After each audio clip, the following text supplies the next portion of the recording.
তৃতীয় ঈমানদারদের সম্পর্কে আল্লাহ যে আয়াতটা আমি পড়েছি, ইয়া আইয়ুহাল্লাযীনা আমানুত্তাকুল্লাহা ওয়া কুনু মা'আস সাদিকিন। ও বিশ্বাসী ঈমানদারেরা, পারা নাম্বার 11, পৃষ্ঠা নম্বর 5, লাইন নম্বর 5, আয়াত নম্বর 119, সূরার নাম তাওবা। ও বিশ্বাসী ঈমানদারেরা, আল্লাহকে ভয় করো, আল্লাহকে ভয় করো, সত্যবাদীদের সাথে থাকো। কাদের সাথে? সত্যবাদী। ঈমানদার মিথ্যাবাদী হয় না, ঈমানদার মিথ্যা কথা বলে না, ঈমানদার মিথ্যাচার করে না। ঈমানদারের জবান সব সময় এক থাকে। আজকে যে কথা বলবে 5 বছর পরে সেই কথা বলবে, আজকের এখানে যে কথা বলবে রাত সকালবেলা সেই কথা বলবে, মসজিদের মধ্যে যে কথা বলবে মসজিদের বাইরে সে কথা বলবে। ঈমানদার মরে গেলেও জবান কখনো পাল্টায় না। 5 কাঠা জমি বিক্রি করবে, কে নেবে? শামসুদ্দিন মিয়া। 5 কাঠা জমির দাম হয়েছে 10 লাখ টাকা। রেজিস্ট্রি করবে কবে? ডিসেম্বরের 28, 29 তারিখে রেজিস্ট্রি হবে জমিটা। পাশের একটা লোক আছে, ওর নাম বাবলু, একটা প্রমোটার। বাবলু বাবলু এখানে আছে নাকি? আচ্ছা, ও বাবলু এমনি একটা বানানো বাবলু বলেছে। তো ধরুন x, mister x, mister x বা মিস্টার ফক্স, ও এখন ঠিক করেছে যে শামসুদ্দিন মিয়া 5 কাঠা জায়গা কিনছে 10 লাখ টাকা, ওই জায়গাটা আমি 15 লাখ টাকা দিয়ে কিনবো। কি বলছি বুঝতে পারছেন না? জমির মালিকের কাছে কি বলছে জমি বিক্রি করবে? বললে হ্যাঁ। বললে কত? বললে 10 লাখ দাম হয়ে গেছে। বললে শোনো, কে নেবে? কে নেবে? কে? বাবলু। শামসুদ্দিন নেবে। শামসুদ্দিন নেবে? 15 দেবো। দেবে? বললে সত্যি তুমি 15 দেবো? হ্যাঁ বলছি 15 দেবো। কারোর সঙ্গে বলবে না। চলো পরশুদিন চলো রেজিস্ট্রি অফিসে চলো। 5 লাখ টাকা বেশি পেয়ে জমিটা গোপনে বিক্রি করে দিল। আগে চুক্তি হয়ে গেছে। এরকম চিটিংবাজ ফ্রড মুসলমান সমাজে আছে না নাই?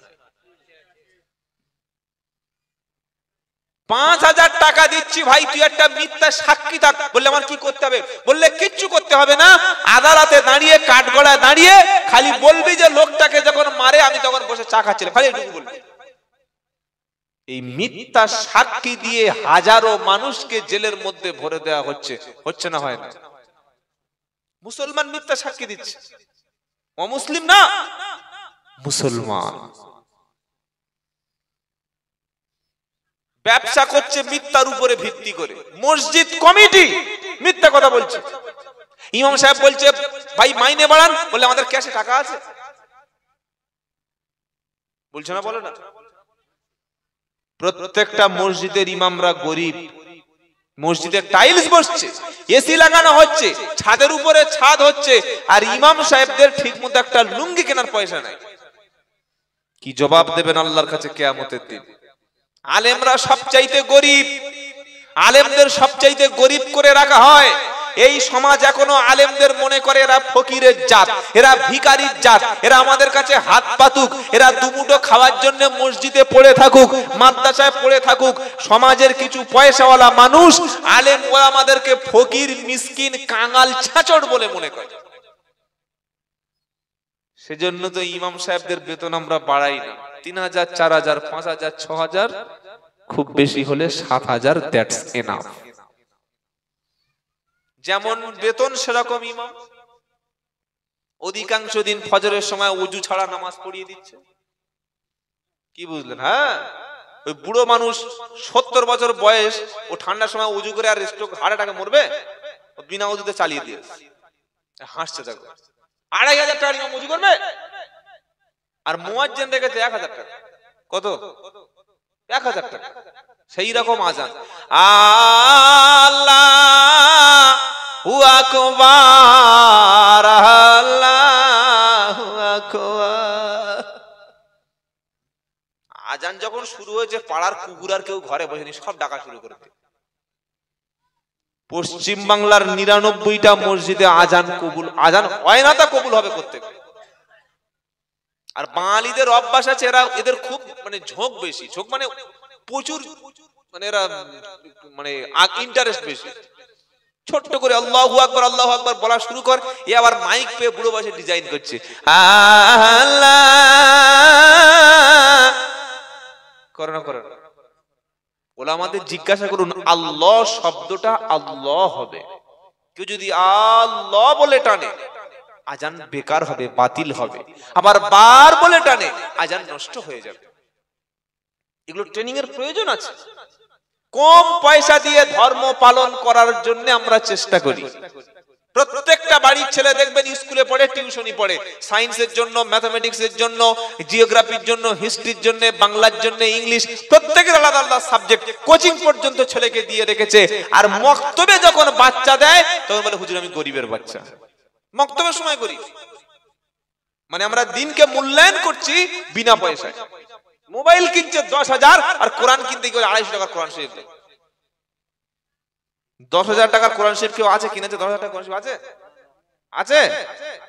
অথচ আপনি জানেন যে একটা কোরআনের দাম 30 থেকে 40,000 টাকা হতে পারে। সে জিনিস চোখে দেখেছেন? খেয়েছে তো সব সময় ওই হাজি বিরিয়ানি, আসলে আরসালান মাল তো পেটে পড়েনি। কি বুঝলেন? এমনও কোরআন শরীফ আছে যার দাম 10,000 টাকা, যার ভিতরের অক্ষরগুলো স্বর্ণের অক্ষরে লেখা, যে কোরআন শরীফ হাতে পড়লে পড়তে মন চাইবে। বাবাজিরা, আল্লাহওয়ালা ভাইরা, এই আয়াত থেকে আমরা শিক্ষা নিলাম জীবনে কখনো মিথ্যাবাদী হওয়া যাবে না। বলুন ইনশাআল্লাহ। মিথ্যা সাক্ষী দেব না, বলুন ইনশাআল্লাহ। আমার যদি ফাঁসি হয়, আমার যদি গুলি করে মেরে দেয়, আমাকে যদি হত্যাও করে দেয়, আমার যদি জেল হয়, জরিমানা হয়, আমার যদি সমাজে সবকিছু নিঃশেষ হয়ে যায়, তারপরে জুবান দিয়ে আমি কখনো মিথ্যা কথা বার হব না। কারণ কোন ব্যক্তি যখন সত্য কথা বলে, সত্য কথা বলতে বলতে এই ব্যক্তির নামটা একদিন আল্লাহর কাছে সিদ্দিক হিসাবে কবুল হয়ে যায়। বলুন সুবহানাল্লাহ। আর মিথ্যা কথা বলতে বলতে সাদা চেহারা কালো হয়ে গেছে। মিথ্যা বলতে বলতে মেয়ের মা মিথ্যা কথা বলছে, ছেলের বাপ মিথ্যা কথা বলছে, বৌমা শাশুড়ির সঙ্গে মিথ্যা কথা বলছে, শাশুড়ি বৌমার সঙ্গে মিথ্যা কথা বলছে। স্ত্রী ফোন করছিল বয়ফ্রেন্ডের কাছে, এক্স বয়ফ্রেন্ড, কানে হাত দিয়ে সারাদিন ফোন করে কথা বলছে। স্ত্রী, স্বামী বাড়ি ফিরে এসেছে, এই ফোনে কার সঙ্গে ব্যস্ত ছিলে? আর ছোট ভাই ফোন করেছিল, একটু কথা বলছিলাম। প্রচুর স্ত্রী আছে যারা পরকীয়ায় লিপ্ত। আপনি স্বামী হিসাবে আপনার স্ত্রীকে যথাযথ মর্যাদা দিন, স্বামী হিসাবে স্ত্রী সময় দিন। স্ত্রীকে বিয়ে করে 1 মাস সংসার করে 5 বছর দুবাই চলে গেছে, এরকম লোক আছে না? আছে না? নাই? ওটা মানুষ, ওটা রিমোট কন্ট্রোল না, ওটা কার্টুন না, ওটা রোবট না যে আপনি যন্ত্র রেখে দিয়ে চলে যাবেন, ভালো থেকে যাবেন। শরীরের যেমন অধিকার আছে, আপনার স্ত্রীরও তেমন একটা অধিকার আছে। কি বলেছে বুঝতে পেরেছেন না? বিয়ে করার ক্ষমতা যদি না থাকে, স্ত্রীকে ভরণ পোষণ সময় দেওয়ার ক্ষমতা না থাকলে বিয়ে করার দরকার নেই। কিন্তু বিয়ে করে স্ত্রীকে রেখে আর বিদেশে গিয়েছে ডলার কামাতে, এসে দেখছে সে ডলার অন্য জায়গায় চলে গেছে। কি গো? এই জন্য স্ত্রী থেকে সর্বোচ্চ 4 মাসের বেশি দূরে থাকা উচিত না। যদি স্ত্রী বলে আমি সবর করে থাকতে পারবো, আপনি বিদেশে যান, সে ব্যাপারটা আলাদা। তবে এখনকার যা ডিজিটাল মেয়ে, যারা টিকটকার মেয়ে আর যা ভিডিও রিলস বানাচ্ছে, এদের দ্বারা 1 মাসের বেশি থাকা সম্ভব না। কি বুঝলেন? বাপ এদিকে ডবল হাজি, বাপ এদিকে জামাতের আমির সাহেব, বাপ এদিকে পীর সাহেবের মুরিদ, আর মেয়ে ছোট পোশাক পরে পেট বার করে ভিডিও রিলস বানাচ্ছে। দেখেছেন না ভিডিও রিল? এ বাবা দেখোনি, সর্বনাশ। রিলসের মাস্টার।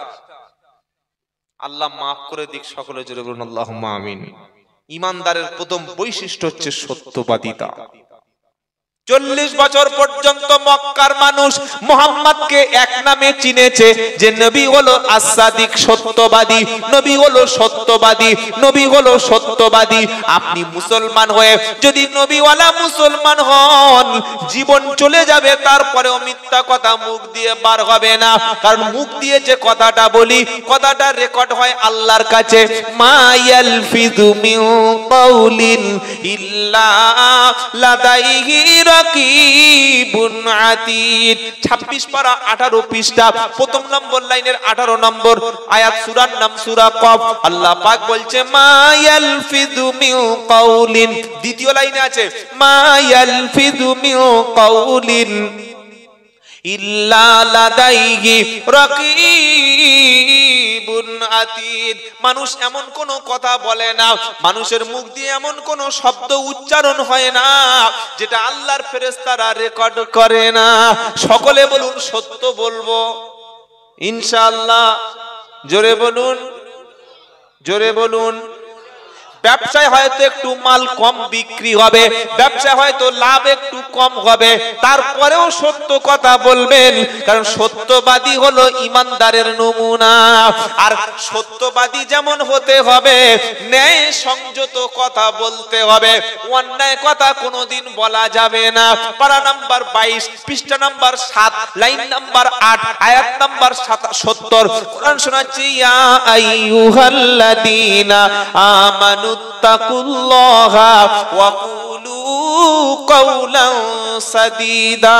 হে বিশ্বাসী ইমানদারেরা, আল্লাহকে দেখে ভয় করো, ন্যায় সংযত কথা বলো। দেখছো দল ভারী, তাদের পক্ষে কথা বলবে, এটা কখনো ইনসাফ না। অন্যায় করেছে তোমার ছেলে, তুমি তোমার ছেলের বিরুদ্ধে কথা বলো, এটা হলো ইনসাফ। তোমার দলের লোক অন্যায় করেছে, তুমি ঢেকে দিচ্ছ, এটা কিন্তু ইনসাফ না। তোমার বেটিতে অন্যায় করেছে, এটা তুমি ঢেকে দিচ্ছ, এটা কিন্তু ইনসাফ না। তোমার ভাই দোষ করেছে, তুমি ভাইয়ের দোষটাকে লুকিয়ে নিচ্ছ, এটা কিন্তু কখনো ইনসাফ না। মক্কা মদিনার জমিনে একটা নারী চুরি করলো, চোরের শাস্তি কোরআন দিয়েছে হাত কেটে নাও। ওয়াসারিকু ওয়াসারিকাতু ফাকতাউ আইদিয়াহুমা। চোর পুরুষ হোক নারী হোক, চোরের তোমরা হাত কেটে ফেলো। নদীর কাছে বিচার দেয়া হলো, হে আল্লাহর নবী এই মহিলাটা চুরি করেছে। নবী বললে আল্লাহ যা ফয়সালা দিয়েছে আমি নবী সেই ফয়সালা কার্যকর করব। ওই নারীটার শাস্তি হলো হাত কাটতে হবে। প্রকৃত অর্থে যদি কোরআনের আয়াতটা আমাদের সমাজে ব্যবহার হতো, কাদের হাতগুলো আগে কাটতো বাবা বলুন? যারা ঘর চুরি করছে, পায়খানা চুরি করছে, রাস্তা করার নাম করে টাকা তুলে খেয়ে নিচ্ছে, চাকরি চুরি করছে, কি করছে না করে না? 5 কিলোমিটার রাস্তা 2.5 কোটি টাকা বরাদ্দ হয়েছে, 1 কোটির কাজ করে 1.5 কোটি টাকা শেষ, আর টাকা নেই, আর টাকা নেই। এদের হাত আগে কেটে নেওয়া উচিত। তবে দুনিয়াতে হাত না কাটা হলেও আখেরাতে কিন্তু আল্লাহ ছাড় দেবে না। কিছু বুঝতে পারলেন না? আজকের আমাদের দেশে সবচাইতে যেটা বাড়ছে সেটা হচ্ছে বেকারের সংখ্যা, বেকারত্ব। শিক্ষিত ছেলেরা পড়াশোনা করে, গ্রাজুয়েশন করে, MA পাস করে রাস্তায় ভোবো করে ঘুরছে, কোনো কাজ নাই। বেকারত্ব জ্বালায় কেউ মেয়ে দিচ্ছে না, বিয়ে পর্যন্ত করতে পারছে না। আর মূর্খ মাধ্যমিক ফেল নেতা, তারা 5 বছর রাজনীতি করে কোটি কোটি টাকার মাল কামিয়ে সারা জীবন বসে বসে খাচ্ছে। কি আছে না নাই? এটা শুনলে যারা নেতা গোছে তারা আমার ছাড়বে, বলে এই ইমালের কে এনেছিস আগে নামা। আল্লাহ বলছেন তুমি ন্যায়ের উপরে, ইনসাফের উপরে থাকো।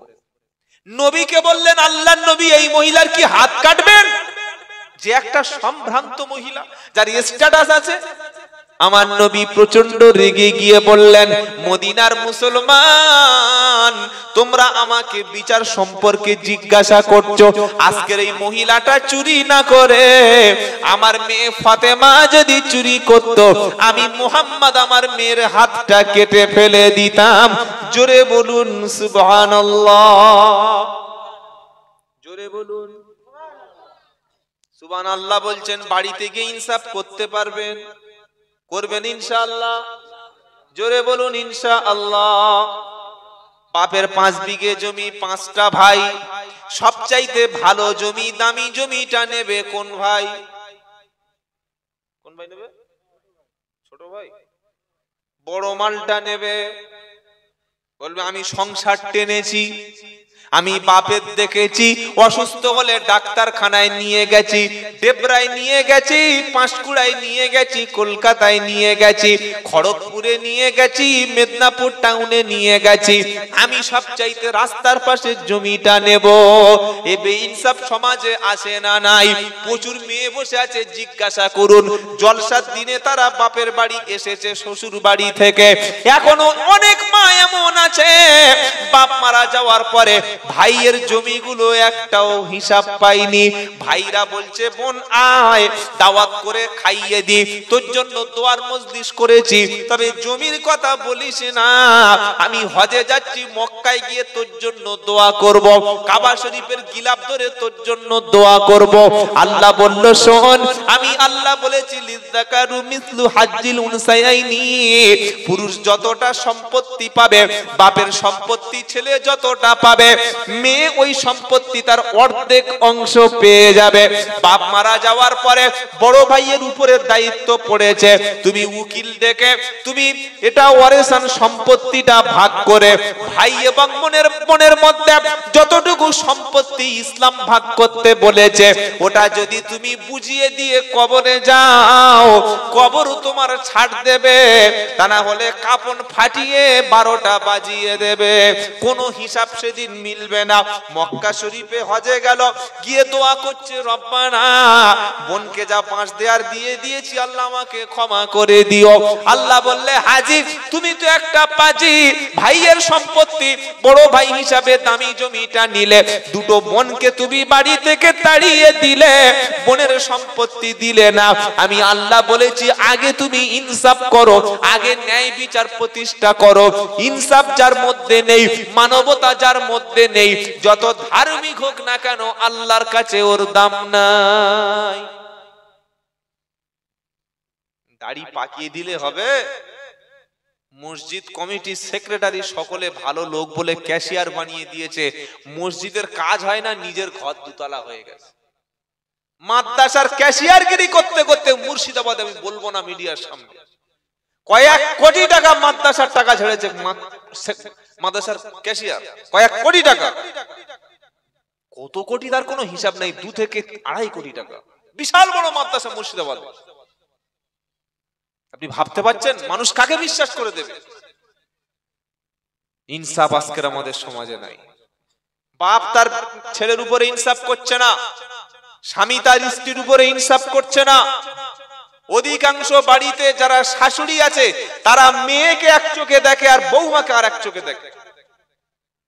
মেয়ে হাজারো ভুল করলে, বাচ্চা মেয়ে কিছু বোঝে না, আর বৌমা ভুল করলে ছেলের কানে এমন পিন মেরে দেবে, ছেলে মারতে মারতে বউকে পিটাই, হাত পা ভেঙে দিতে, মারো কে মারো কে, কি উস্কে দেয় না, দেয় না, হাত ভেঙে দেয়, হাত ভেঙে দিয়েছে। এটা ইনসাফ না, স্ত্রীকে মারা যাবে না। আল্লাহর নবীর হাত কোনোদিন কোনো মানুষের উপরে অন্যায় ভাবে একটাও পড়েনি। আপনি স্ত্রীকে মারছেন মানে আপনি একজন পশু। কেন পশু বললাম? আপনার স্ত্রীর আপনার বাড়িতে আপনি ছাড়া কেউ নাই, তার আপনি জুলুম করছেন। বলে হুজুর আমাদের যা বউ ওইরকম বউ তোমার হলে তুমি বুঝে নিতে। বোতল আলাদা হলে কি হবে, ছিপির সাইজ সব এক। ও ঠান্ডা বলুন, ফান্ডা বলুন, মাজা বলুন, আর 7 আপ বলুন, আর কোকা কোলা হোক আর মাজা হোক, প্রত্যেকের বোতলের সাইজ আলাদা হলে কি হবে, ছিপির কোয়ালিটি এক। ও মেয়ে ছেলে মানে বাঁকা চলবেই। ঠান্ডা পানি আনতে বললে গরম আনবে, গরম আনতে বললে ঠান্ডা আনবে, লুঙ্গি আনতে বললে গামছা এনে দেবে, শুতে বললে দাঁড়িয়ে থাকবে, ভালোবেসে ডাকলে অন্যদিকে চলে যাবে। এরকম চরিত্র মেয়েদের আছে না? নাই। যতটা পারেন ভালোবেসে ব্যবহার করে নিতে পারেন। কি বুঝলেন? মেয়েদেরকে বশ করার একটা মন্ত্র শিখে দেবো, কথা বলছে না, খালি প্রশংসা। আহা, তুমি আমার জান, আমি তোমার খুব ভালোবাসি, তোমার হাতের রান্নাটা দারুণ রান্না, তোমার দেখে আমার জানটা জুড়িয়ে যায়। বলে দেখুন 1 সপ্তাহ, এই দেখো হাসছে, কোনো ঝগড়া হবে না। আর তাবিজ করে বউকে বশ করাবেন, সেগুড়ে বালি। স্বামী গিয়ে বলছে মৌলবি বউকে বশ করার তাবিজ দাও। মৌলবি বলছে 3000 ও 1 টাকা দাও, আর বউয়ের মাথার চুল আনো। এই চুল যেগুলো মায়েরা চিরুনি দিয়ে আঁচড়ে আঁচড়ে ওই চুল নিয়ে গেছে। হুজুর এত বড় মাল দিয়েছে, 150 গ্রাম ভারী মাল। বলে তোমার বউ যখন রাত্রেবেলা ঘুমোবে ঠিক 12:30 থেকে 1টার সময় একদম তাহাজ্জুদের টাইমে মোটা কালো দড়ি দিয়ে আর গলায় এই জায়গায় ঝুলিয়ে দেবে তাবিজটা। এইবার স্বামী ওই মালদের ভিতরে তাবিজ নাই, কিছু নাই, চুল আছে, বৌমার চুল। ওই চুল দিয়ে পিতলের মাদুলি দিয়ে এত বড় দড়ি এনে খালি পকেটে ঘুরছে, কখন বউ ঘুমাবে আর গলায় বাঁধবে। মেয়েটা মনে করছে প্রত্যেকদিন 11টার সময় শুয়ে পড়ে, আজকে বারান্দায় হাঁটছে কেন, আমাকে মারবে নাকি বে, কি বুঝলেন? ও ঘুমানোর নাম করে চোখ বন্ধ করে আর ঘাপটি মেরে পড়ে আছে।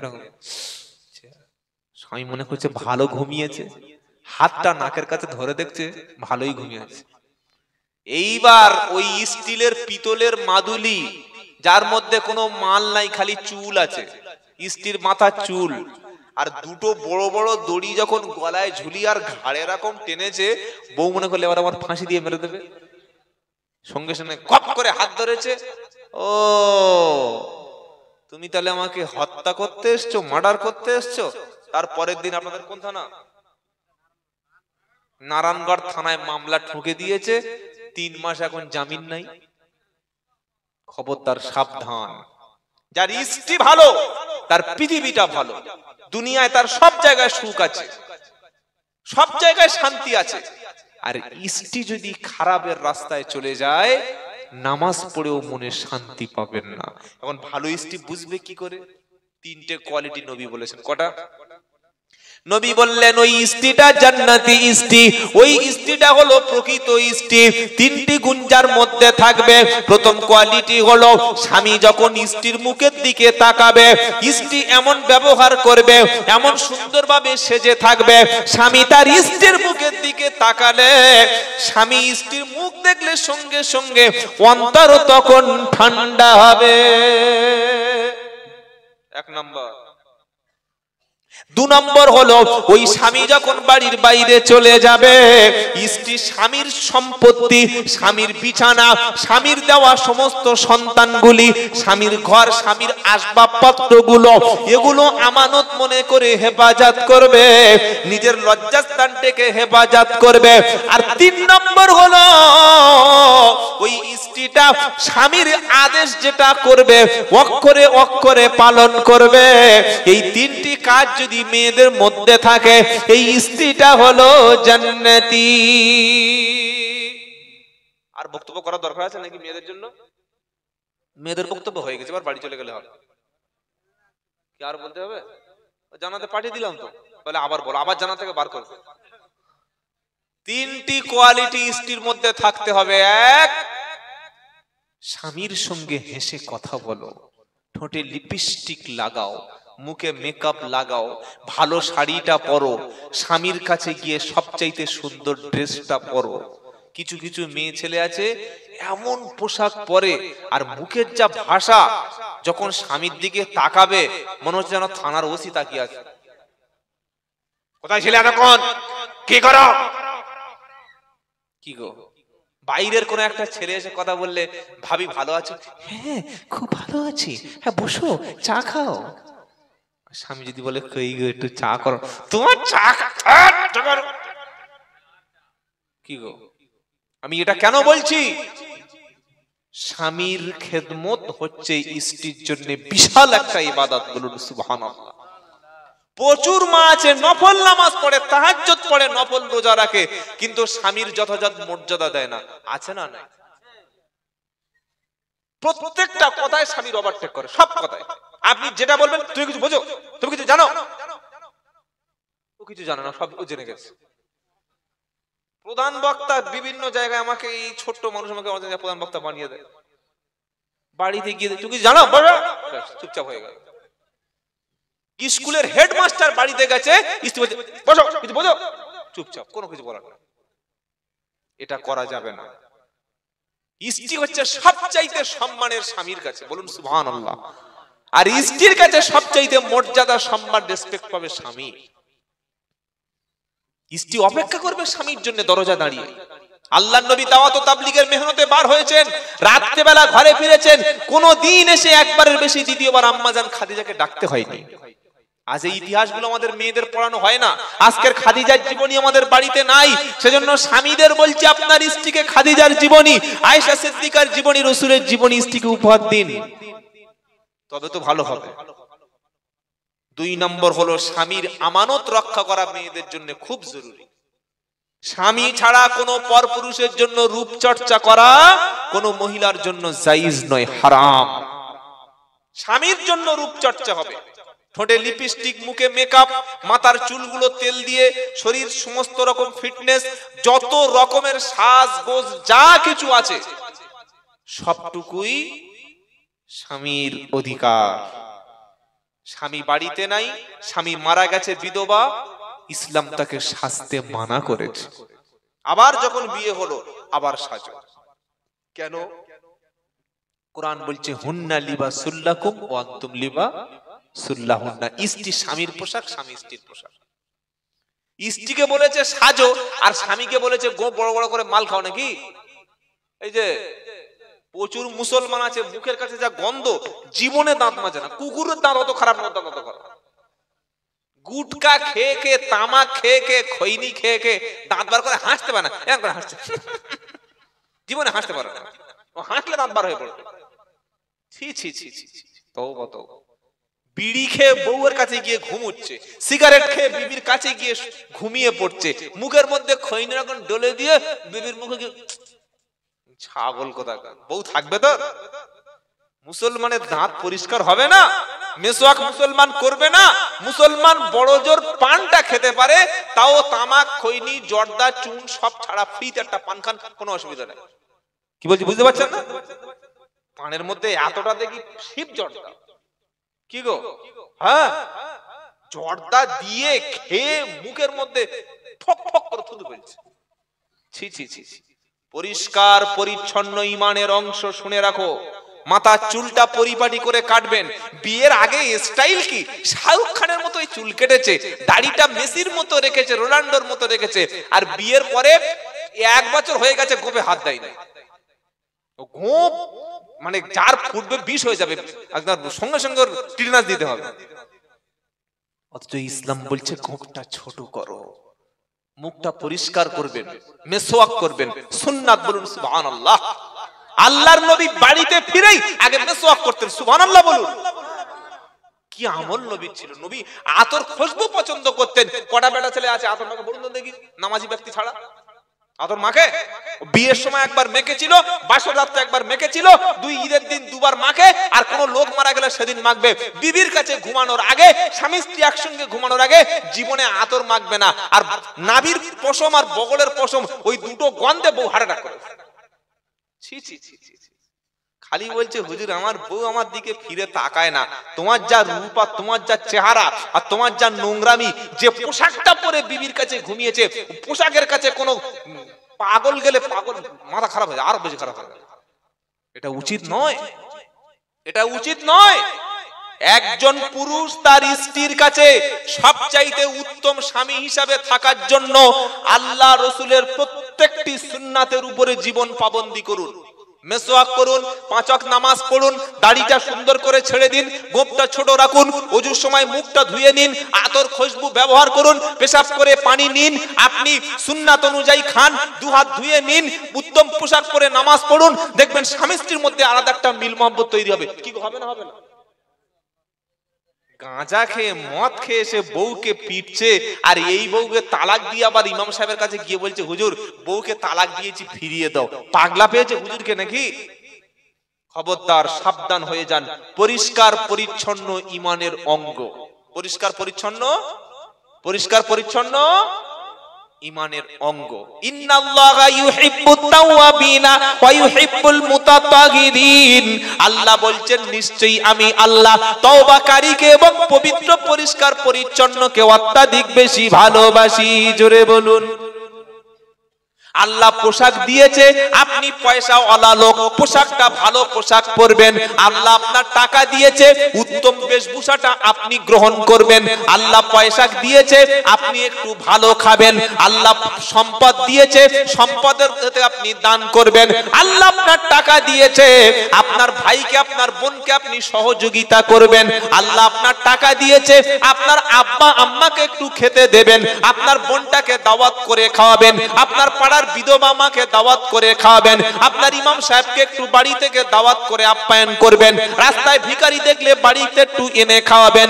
বললে হুজুর এগুলো গল্প, কোন দলিল প্রমাণ আছে কি বলো? পারা নাম্বার 2, পৃষ্ঠা নাম্বার 12, লাইন নাম্বার 14, আয়াত নাম্বার 215, সূরা নাম বাকারা। নবীকে জিজ্ঞাসা করা হলো, ইয়াসআলুনাকা মাতা ইনফিকুন। হে নবী, আমরা যখন খাওয়াবো, আমরা যখন খরচ করব, আমরা যখন ব্যয় করব, আমাদের অর্থ সম্পদটা, আমাদের খাবারটা, আমাদের উত্তম হাদিয়াটা, আমাদের গিফট যখন কাউকে দেব, কাউকে যখন খাওয়াবো, কার পিছনে প্রথমে খরচ শুরু করব? আল্লাহর নবীর সামনে প্রশ্ন হলো। নবী তো নিজের থেকে বানাতেন না। বানাতেন বাবা? নিজের থেকে একটা কথা বলতেন না। বলতেন না, তার প্রমাণ কি? মা ইয়ান্তিকু আনিল হাওয়া ইন হুয়া ইল্লা ওয়াহয়ু ইউহা। 27 নম্বর পারা, 4 নম্বর পৃষ্ঠা, 2 নম্বর লাইনে 2 থেকে 4 নম্বর আয়াত, সূরার নাম সূরা নাজম। আল্লাহ বলছেন মা ইয়ান্তিকু আনিল হাওয়া ইন হুয়া ইল্লা ওয়াহয়ু ইউহা। আমার নবী খেয়াল খুশি আন্দাজে মন গড়া কোনো কথা বলে না। আমি আল্লাহ যেটা বলতে বলেছি সেটা তিনি বলেন।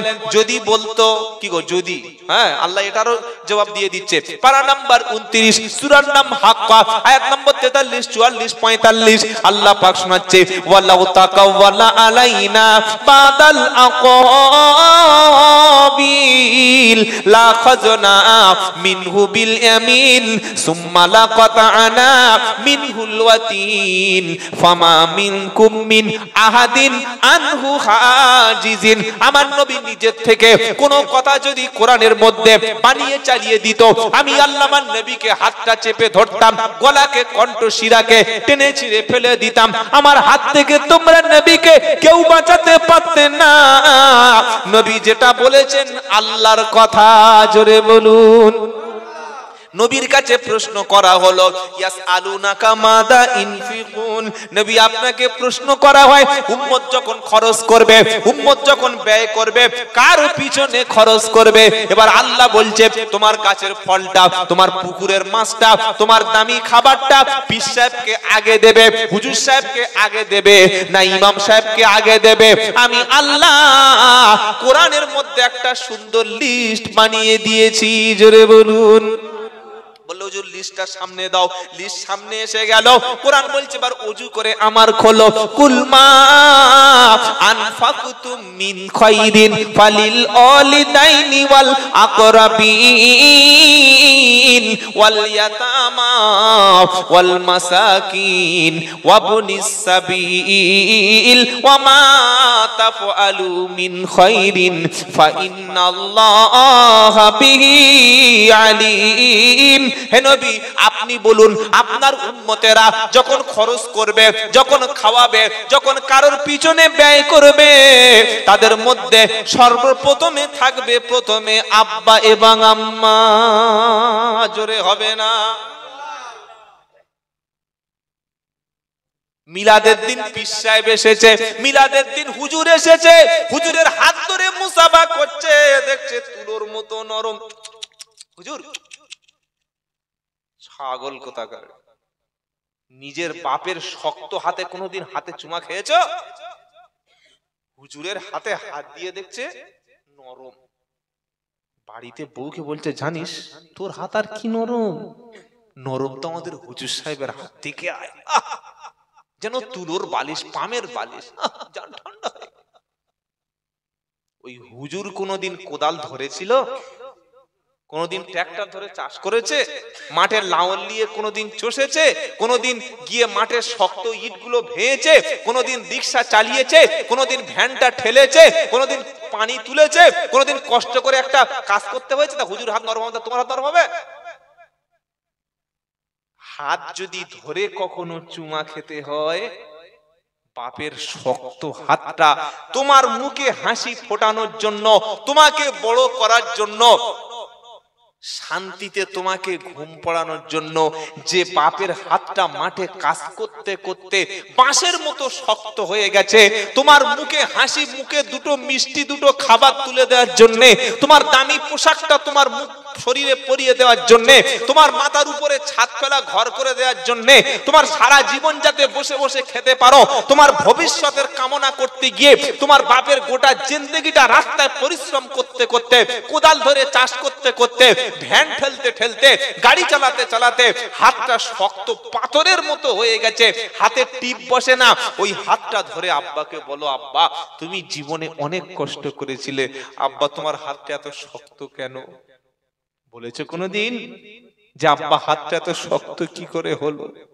যদি কখনো বাপের বলেন, বাপের চোখটা তখন জলে ভিজে যাবে, আর বাপের হাতটা তখন ঠক ঠক করে কাঁপবে, আর বলবে, বাবা তোর যাতে রাত্রেবেলা বাইরে না কষ্ট করতে হয়, তুই যাতে ছাদের নিচে ঠান্ডাতে না, ছাদের নিচে ঘুমাতে পারিস, তোকে যাতে সারা জীবন কষ্ট না করতে হয়, তোকে যাতে ভালোভাবে লেখাপড়া শিখিয়ে ডাক্তার বানাতে হয়, তোকে যাতে ভবিষ্যৎটা গড়তে হয়, কারোর কাছে তোর হাত যাতে পাততে না হয়, তোর ভালোর জন্যই হাতটা শক্ত করেছি রে বাবা।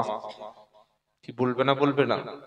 বাপের এই শক্ত হাতে যদি হাতটা ধরে কোনোদিন চুমা খেতে পারেন, আল্লাহর ফেরেশতারা বলবে, আল্লাহ বলবে, এই ফেরেশতারা, যে নিজের বাপের শক্ত কঠোর হাতটা ধরে চুমু খেয়েছে, হাতের উপরে হাত বুলিয়ে দিয়েছে, ওই ব্যক্তির জন্য সব আসমানের দরজাগুলো খুলে দে, আর মৃত্যুর আগে জান্নাতে ওর একটা সুন্দর ঘর বানিয়ে দে। জোরে বলুন সুবহানাল্লাহ।